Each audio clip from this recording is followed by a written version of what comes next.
اب عوام پر پیٹرول بم روزانہ گرایا جائے گا، روزانہ قیمتوں کا تعین ہوگا۔ حکومت نے 3 دن کے لیے پیٹرولیم مصنوعات مہنگی کر دی۔ پیٹرول 5 روپے 44 پیسے لیٹر مہنگا، نئی قیمت 316 روپے 15 پیسے مقرر۔ ڈیزل کی قیمت میں 31 روپے 5 پیسے فی لیٹر اضافہ، نئی قیمت 354 روپے 35 پیسے ہو گئی۔ مٹی کا تیل 34 روپے 33 پیسے فی لیٹر مہنگا، نئی قیمت 276 روپے 66 پیسے مقرر۔ 20 جولائی کو پیٹرولیم مصنوعات کی قیمتوں کا پھر تعین ہوگا۔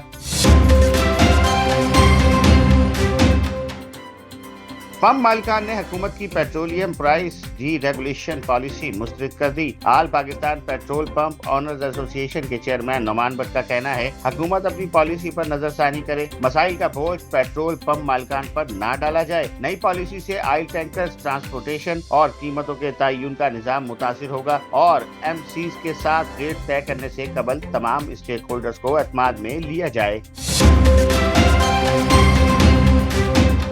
امریکی فوج کے ایران پر مسلسل 7ویں روز بھی حملے، ہرمزگان میں فضائی حملے سے 3 افراد شہید، 8 زخمی۔ چابہار بندرگاہ میں پاسداران انقلاب کا سرویلنس ٹاور تباہ، اہواز، بندر عباس اور یزد میں دھماکے۔ امریکی سینٹرل کمانڈ کے مطابق نگرانی کے مراکز، فوجی لاجسٹکس کے بنیادی ڈھانچے، زیر زمین ہتھیاروں کے ذخائر اور بحری صلاحیتوں کو نشانہ بنایا گیا۔ بندر عباس اور روادن کو ملانے والی اہم شاہراہ پر واقع 2 پل شدید متاثر، لارک جزیرے پر ٹریفک کنٹرول ٹاور کو میزائل سے نشانہ بنایا۔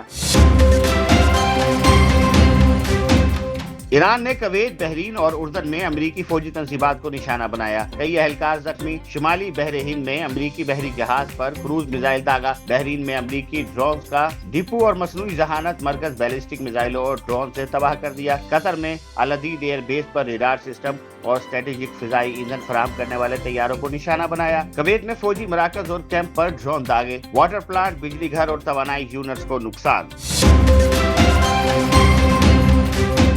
آخری سانس تک ایران کا دفاع کیا جائے گا، ایرانی وزیر خارجہ عباس اکراچی نے کہا امریکی حملوں میں شہید ہونے والوں کا خون رائے گا نہیں جانے دیں گے۔ سپریم لیڈر کے مشیر محسن رضائی کہتے ہیں اب دفاعی نہیں جارحانہ حکمت عملی ہوگی، امریکی حملے جاری رہے تو بھرپور جوابی کارروائی کریں گے۔ ایرانی بحریہ کا سینٹکام کے خلاف جلد آپریشن شروع کرنے کا اعلان۔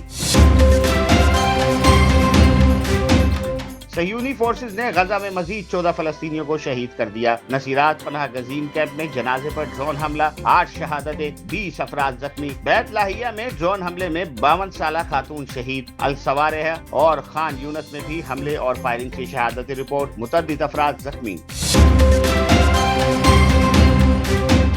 روس یوکرین جنگ میں شدت آ گئی، 24 گھنٹوں کے دوران روسی فورسز کے یوکرین کے مختلف مقامات پر 850 حملے، 1 شخص ہلاک، 2 زخمی۔ فضائی حملوں کے ساتھ ساتھ ڈرونز اور توپ خانے کا بھی استعمال، شہری انفراسٹرکچر، رہائشی مکانات اور گاڑیوں کو نقصان پہنچا۔ یوکرینی فوج کا روسی علاقے میں خیرسون پر ڈرون حملہ، 2 افراد ہلاک، متعدد زخمی، درجنوں کاریں تباہ۔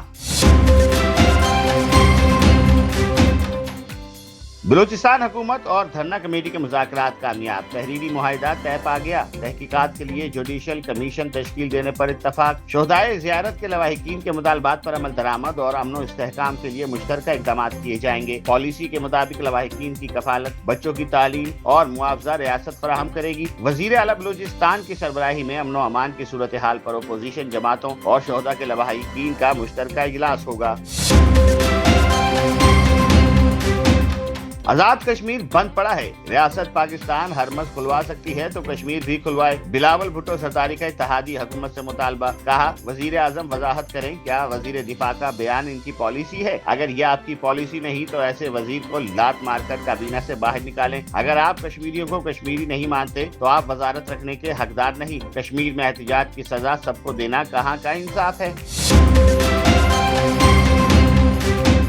پنجاب کے 15 اضلاع میں نکاسی آب کے لیے بہترین اور جدید ترین 272 مشینوں کی فراہمی، 41 اضلاع میں واسا کو 696 مشینیں اور آلات فراہمی کا عمل جاری۔ وزیر اعلیٰ مریم نواز نے کہا پنجاب میں واسا نیٹ ورک کو 41 اضلاع تک وسیع کر دیا، جدید نکاسی آب کے سسٹم کو اپ گریڈ کر رہے ہیں۔